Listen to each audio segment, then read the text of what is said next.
ईरानी बंदरगाहों के नाकेबंदी तोड़ने की कोशिश कर रहे जहाजों को अमेरिका उड़ाने लगा है।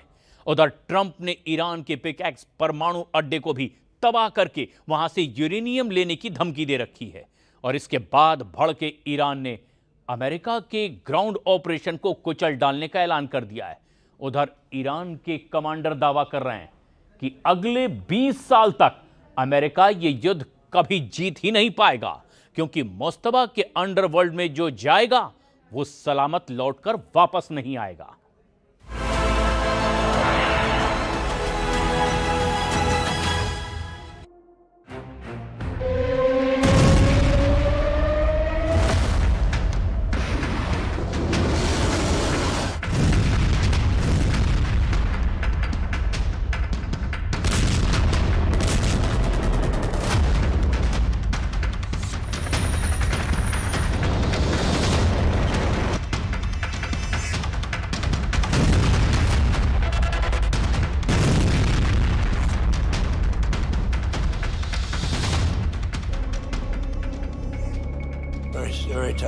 Very tough to watch, to be honest with you. Very tough. I think it's the toughest thing I do. If anything I do all this stuff, but I think it's the toughest thing I do.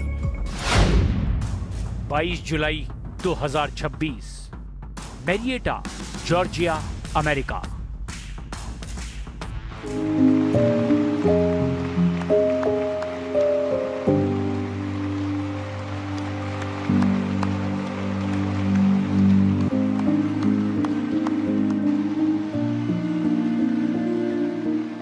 ये सम्मान समारोह था। अमेरिकी सैनिकों की बहादुरी को सलामी देने का मजमा लगा था, लेकिन मंच पर ट्रंप का वही पुराना तेवर था। ईरान पर वही धमकियां, वही धौंस, ईरान को परमाणु ताकत बनने से रोकने का वही दावा।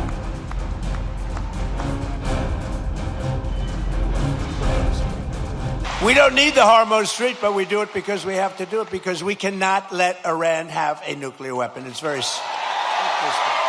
They're getting hit so hard, and they want to make a deal.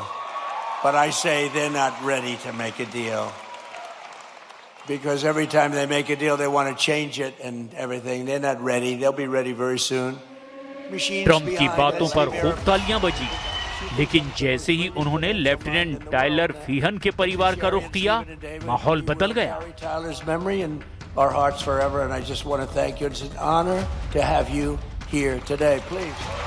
तालियां बजा रहे ट्रंप खुद इमोशनल हो गए, क्योंकि टायलर फीहन की फैमिली फूट फूट कर रो रही थी। ऐसे भावुक पल में ट्रंप कहने पर मजबूर हो गए कि ये उनकी जिंदगी का सबसे कठिन काम है।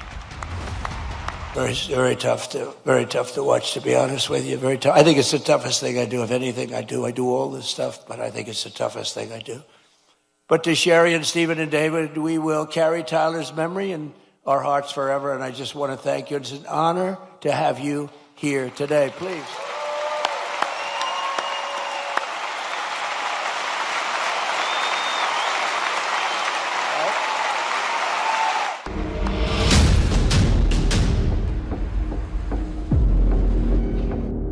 ये उस अमेरिकी सैनिक का परिवार है जिसकी मौत ईरान युद्ध में हुई है। खाड़ी युद्ध से अमेरिका में अब सैनिकों के ताबूतों की मात्रा बढ़ने लगी है। डेलावेयर के डोवर एयरफोर्स बेस पर पहुंचे 4 ताबूत इसकी तस्दीक करते हैं, और तस्दीक इसकी भी कि युद्ध बहुत टक्कर का है। अमेरिका जितने बम मार रहा है, ईरान उतनी ही मिसाइलें फोड़ रहा है। अमेरिका जितने जंगी जेट से हमले कर रहा है, उससे 2 गुने ड्रोन फाइटर से ईरान पलटवार कर रहा है। ईरान दावा कर रहा है कि अमेरिका से वो आंख का बदला आंख से लेगा। खाड़ी देशों में अमेरिकी सैन्य अड्डों को बमबारी करके दहलाने के बाद ईरान ने ऑयल रूट वाला हमला तेज कर दिया है।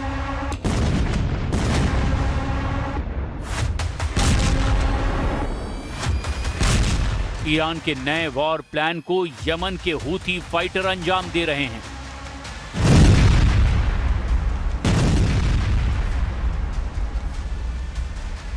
हूथी लड़ाकों ने सऊदी अरब के तेल जहाजों पर भयानक हमला किया, जिससे युद्ध का नया फ्रंट बन गया। लाल सागर में सऊदी अरब के 2 तेल टैंकरों पर अटैक हुआ है।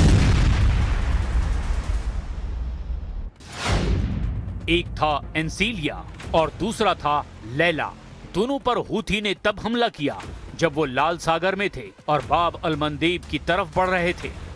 दोनों पर बैलिस्टिक और क्रूज मिसाइलों से हमला किया गया। हूथी मिलिशिया ने इसे ब्लॉकेड के खिलाफ ब्लॉकेड वाला हमला बताया, क्योंकि सऊदी अरब ने भी हूथी के हिस्से वाले यमन के खिलाफ नाकेबंदी की हुई है। ना वहां समुद्री जहाज जा सकता है, ना ही विमान उतर सकता है, और ऐसा पिछले 1 दशक से हो रहा है। इन्नल क़ुव्वातिल मुसल्लहतुल यमनिया सतुवासिलु अमलियातिहा अल-बहरिया ज़िद्द अल-अदुव्व अस-सऊदी व इन्नहा मुस्तमिर्रतुन फ़ी फ़र्ज़ मुआदलतिल हिसार बिल-हिसार व तुअक्किदु लिल-अदुव्व अस-सऊदी अन्न अय्य हमाक़तिन औ उद्वान यस्तहदिफ़ु बिही बलदुना फसयुक़ाबलु बिअमलियातिन कबीरतिन फ़ी उम्क़ि अराज़ीह व सतकूनु अवाक़िबुहा अलैहि वख़ीमतुन बिइज़्निल्लाहि व क़ुव्वतिही। हॉर्मुज़ बंद होने के बाद सऊदी अरब अपना तेल पश्चिमी छोर से निर्यात कर रहा है, लेकिन सवाल यह है अब क्या होगा। सऊदी अरब ईस्ट वेस्ट पाइपलाइन के जरिए यानबू बंदरगाह तक तेल पहुंचाता है। इसे पेट्रोल लाइन भी कहते हैं। यानबू पोर्ट से टैंकर बाब अल मंदेब होते हुए अदन की खाड़ी और आगे एशिया की तरफ जाते हैं। इस पाइपलाइन को पेट्रोल लाइन भी कहा जाता है। सऊदी अरब का ऑयल टैंकर एंसीलिया यानबू पोर्ट से निकला। इसके बाद ये जहाज दक्षिण में जेद्दाह पहुंचा, जो यानबू से करीब 350 किलोमीटर है। इसके बाद ये बाब अल मंदेब की तरफ बढ़ा, लेकिन रास्ते में इस पर जबरदस्त हमला हुआ।